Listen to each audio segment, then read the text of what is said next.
There is a river that runs through every life, and you cannot step out of it.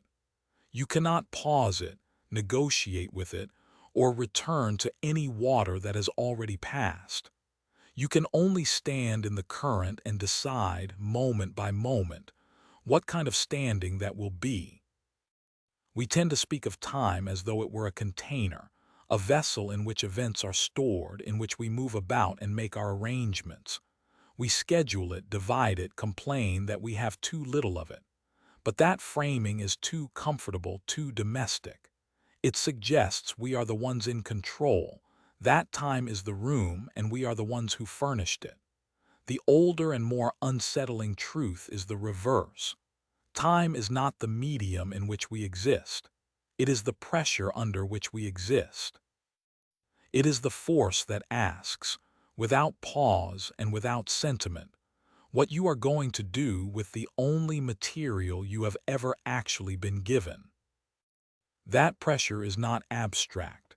It is felt in the body, in the slight but accumulating sense that things are passing, that the window of possibility for certain decisions is closing, that the face in the mirror is already a record as much as a presence.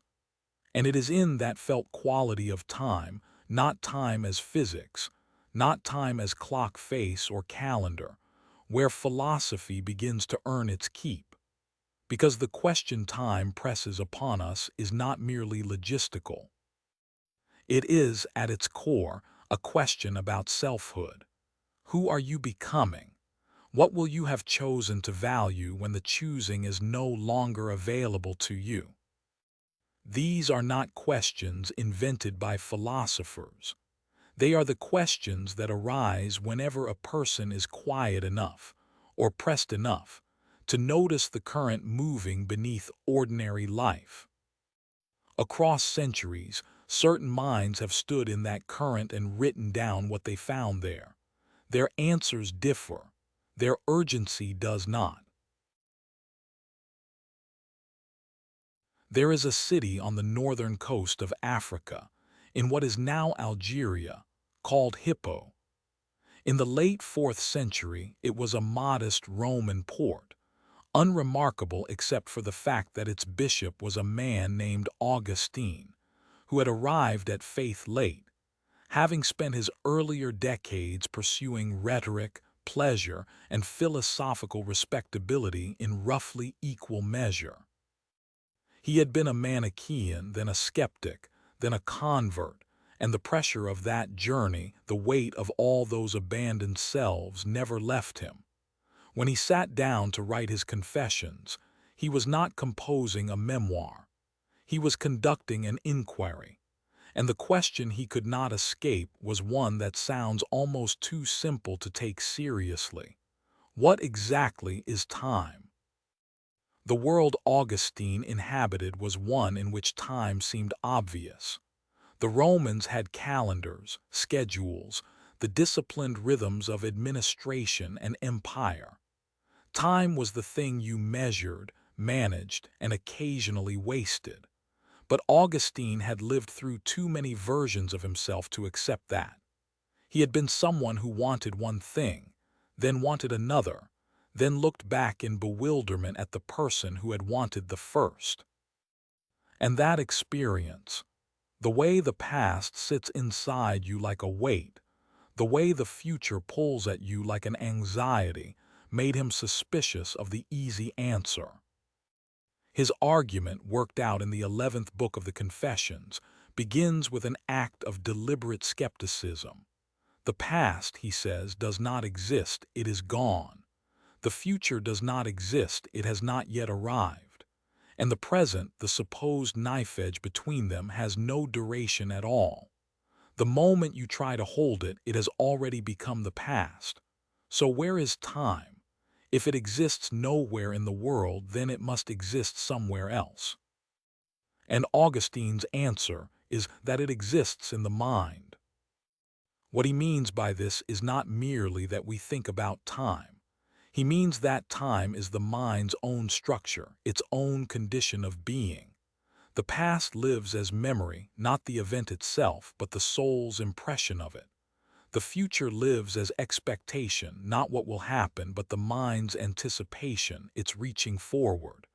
And the present is not a moment, but an act of attention, a holding of the now before it slips away. Time, then, is not a river we stand beside. It is a stretching of the soul itself, what Augustine calls a kind of painful extension in three directions at once. This is a profound reorientation. It means that to experience time is not to observe something external. It is to be internally divided, pulled backward by what you have been and forward by what you fear or hope to become. Augustine, who knew better than almost anyone what it cost to be a self that had to change, recognized that this division was not an accident of human experience. It was the very shape of longing. To be in time is to want, and to be never quite arrived. From the wound turned inward, we move now to the wound turned outward, to a man whose grief had no private room in which to sit, because the room was always filling with dispatches, with petitions, with the noise of an empire that would not wait. Became emperor at 39, and he spent much of the next 2 decades not in Rome, but on the northern frontier, fighting wars he had not chosen along rivers he had not wanted to know. He was trained as a philosopher before he was trained as a ruler, and that sequence left its mark. At night, in the camp, he wrote not for publication, not for posterity, but as a kind of daily maintenance of the self, the way a soldier sharpens a blade not because battle is imminent, but because the habit of readiness is itself the discipline. Those notes survived. We call them the Meditations, though he called them nothing at all. What strikes you reading them is the temperature. Where Augustine burns is cool deliberately, effortfully cool. He is not indifferent to loss. He knows that people he loves will die, that the empire he governs may not outlast him, that his own name will eventually mean nothing to anyone. He knows all of this the way you know a fact you have chosen to look at steadily rather than look away from. And the steadiness is the point. Because the danger of time is not that it ends, it is that it spins. That it generates a centrifugal force, pulling you outward into distraction, into the performance of busyness, into the long corridors of what might happen and what once happened, until the actual present moment, the only place where anything can be done, is vacated entirely. His response to this is almost military in its structure. He does not ask time to slow down. He does not mourn its passing the way Augustine mourned it. He simply identifies the only ground that is solid, which is now, and plants himself there. The reasoning is spare and precise. The past is unreachable. The future is not yet real, which means that the self dispersed across both is a self dispersed across nothing. What remains is the present action, the present task, the person in front of you, the sentence you are writing, the decision you are making. Everything else is drift. There is a limit to the time assigned you, and if you don't use it to free yourself, it will be gone and never return. Hay's translation. Freedom in that sentence is not freedom from obligation. He was emperor. Obligation was the atmosphere he breathed. Freedom is freedom from the internal scatter, from the mind that has left the room before the work is finished. And the instrument of that freedom is concentration, not as a personality trait, but as a willed, renewable act. Concentrate every minute like a Roman, like a man, on doing what's in front of you with precise and genuine seriousness, tenderly, willingly, with justice. and on freeing yourself from all other distractions. Hay's translation.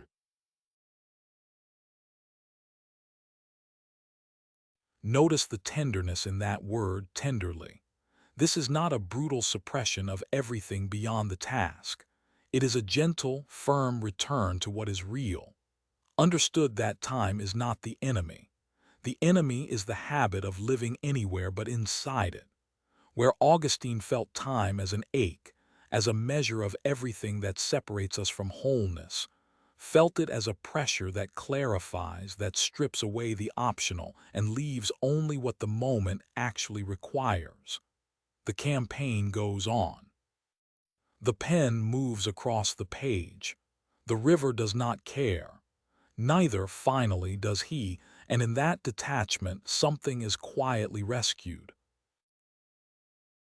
From the soldier's command post we move indoors, up a spiral staircase in a round tower to a library where a man has retired from public life and begun, at 38, to do something no one had quite done before, to write about himself continuously without a rival, as a way of thinking through what it means to be a self at all. Was not a monk or a saint. He had been a magistrate, a courtier, a mayor of Bordeaux.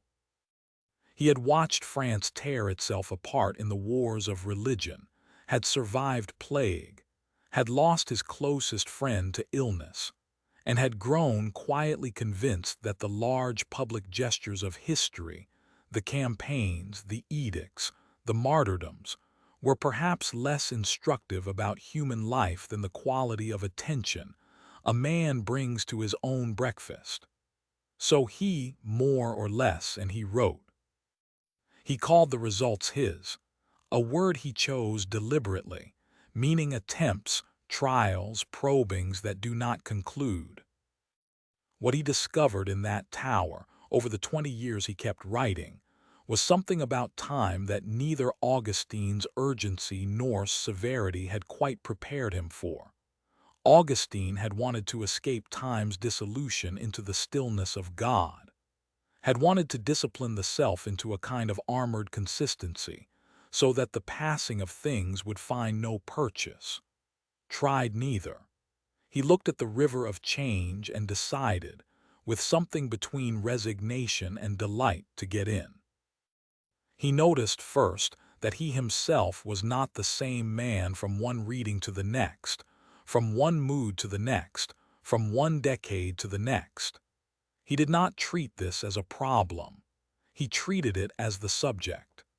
Each time he returned to an essay he had written years before, he added to it not to correct, but to record the new person who had turned up to reread the old one. The pages became a kind of stratigraphic record, layer after layer of a self in motion, and he made no effort to smooth the contradictions between them. The contradictions were the truth. This is what makes him so strange and so modern. He understood that time is not the enemy of the self. It is its medium, and also, if you are lucky, its pleasure. He wrote warmly about the small satisfactions of living, the taste of a good melon, the pleasure of a long conversation, the particular comfort of reading in bed. These were not distractions from the serious business of existence. They were, for the serious business. Because if the self is always in flux, then the only honest way to inhabit it is to pay attention to what it actually enjoys right now, in this moment, which will not come again. And the essay form enacts this perfectly. It does not argue toward a conclusion. It thinks aloud, doubles back, qualifies itself, and stops not because it is finished, but because the writer has, for the moment, said enough. Time moves on. He will return. Something will have changed. He will write again. Built his tower as a refuge, a room of one's own in which time could be savored, turned over, examined like a coin in a warm hand. But beneath any such room, beneath the floorboards of every comfortable study, something else is working. Arthur heard it clearly and spent his life trying to describe what he heard. He was born in Danzig in 1788, the son of a prosperous merchant who wanted him in trade and a mother who became a celebrated novelist and found her son, frankly, unbearable. The feeling was mutual. Inherited money, which freed him from employment, and an almost constitutional gloom, which freed him from optimism. He spent decades in Frankfurt, largely alone, walking his poodles through the same streets each day, watching the world repeat itself and taking this repetition not as comfort, but as confirmation of everything he already suspected.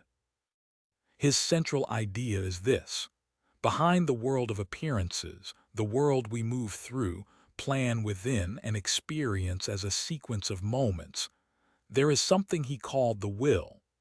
Not a will in the ordinary sense, not intention or desire with any particular object, but a blind, restless, purposeless striving. It has no goal because goals belong to time, and the will is prior to time. What we experience as our lives, our ambitions, our hungers, our loves, our losses, are simply this will expressing itself through us. We are not its masters. We are its instruments. And here is where time becomes something different from what made of it. For time was the substance of a life well examined. For time is the mechanism by which the will perpetuates its futile motion. Each moment that passes does not carry us toward anything. It simply returns us, dressed in new clothes, to where we already were.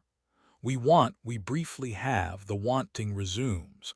We suffer, we find relief, we suffer again. The clock does not measure progress. It measures recurrence. Every time a man is begotten and born, the clock of human life is wound up anew to repeat once more its same old tune that has already been played innumerable times, movement by movement and measure by measure, with insignificant variations. What is devastating in that image is the word insignificant. Not no variations grants us our differences, our individual textures of experience, but variations that do not alter the tune. History moves, empires rise, science advances, and yet the fundamental shape of a human life remains exactly what it was. The same longing, the same disappointment, the same brief respite, wound up fresh in each new body as though for the first time. So time, for, is not liberation. It is evidence. Every hour that passes without resolution, every generation that repeats the struggles of the one before it, is further proof that there is no resolution to be had, not within time at least. The pressure the essay began with, that pressure which forces each person to decide what to rescue from the current, answers grimly. Rescue nothing, because the current is all there is, and it runs in a circle. The only honest response to time is to see it clearly, to refuse the consolation that tomorrow will finally deliver what today. And then there is Camus, born in 1913 on the Algerian coast, into poverty and blazing light in equal measure. A man who lost his father before he could remember him, and who grew up understanding, in the body rather than the mind, that the world owed nothing to anyone. He came of age between two wars, wrote under occupation, died absurdly young when his car left a winter road in Burgundy in 1960. His whole philosophical life was spent in the gap between the warmth he knew was real and the silence that surrounded it. He had read diagnosis and found it accurate.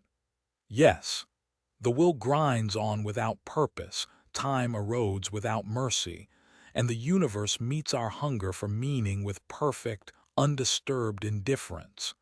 He did not dispute any of that. What he disputed was the conclusion. Because having seen clearly looked away, he counseled the extinguishing of desire, the slow withdrawal from wanting. Camus thought this was another form of evasion, a philosophical flinch dressed up as wisdom. To want less, to feel less, to gradually dim the lights until existence became bearable. This was not honesty about time. It was a way of dying early and calling it peace. Camus wanted to stay in the discomfort, to hold the contradiction open without resolving it. The absurd, for him, was not a problem to be solved but a tension to be lived, the friction between our desperate need for clarity and the world's total refusal to provide it. And crucially, he believed that friction was generative. It was the very pressure of it that made consciousness sharp, that made a morning or a friendship or the smell of the sea feel like something worth having. His thinking about time flows from this.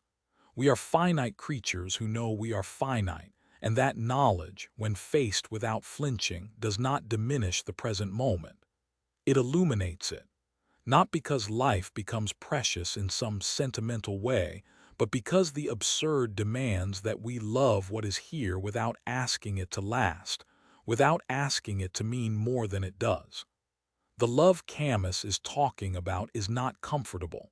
It contains its own grief. There is not love of life without despair about life. He is not offering consolation.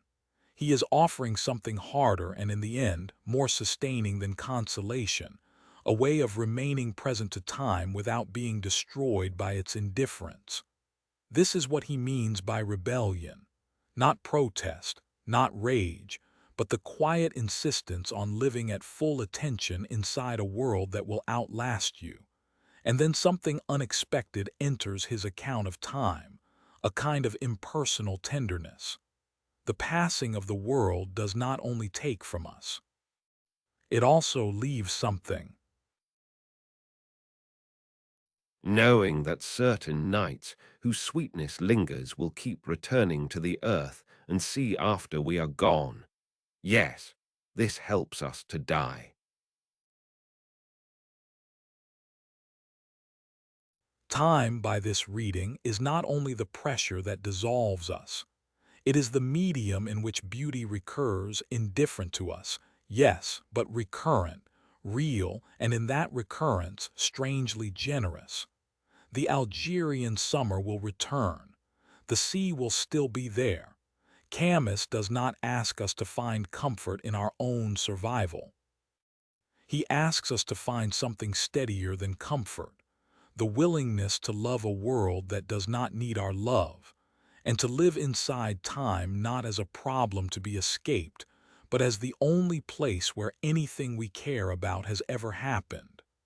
That is where all these thinkers have, in the end, arrived, not at an answer, but at a particular quality of attention. Time is the pressure. What we do under it is the self. And the self, it turns out, is nothing more or less than how we chose to meet the passing hour. So we return, as we always do, to the same pressure. Not time as a line drawn between 2 points, not time as a clock or a calendar or a season turning, but time as the force that asks something of you, quietly, insistently, without waiting for your answer. Augustine heard it in the restlessness of his own heart, that inability to settle, and understood it finally as a kind of longing directed outward toward something beyond duration itself. Heard it in the legions moving in the cold of the Danube, in the faces of men who would not survive the campaign, and chose deliberately to answer it with composure. heard it in his own inconsistency, in the man who changed opinion between morning and evening, and decided that this instability was not a failure of character but its very texture. Heard it as appetite, as the blind grinding forward of a will that neither rests nor arrives anywhere. And Camus looked at all of that, the longing, the discipline, the flux, the blind machinery, and said, yes, and still. What is remarkable is not that these men disagreed. It is that time forced each of them to a position. You cannot remain neutral about what is consuming you. The current does not wait while you deliberate. It moves, and you are either carried or you are, in some small and serious way, swimming. The question time puts to you is not philosophical in the comfortable seminar room sense. It is personal in the way that cold water is personal.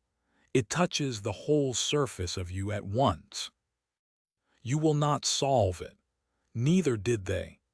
But there is something that happens when you sit with it honestly, when you stop treating it as background and recognize it as the very ground of everything you are trying to do, to love, to become.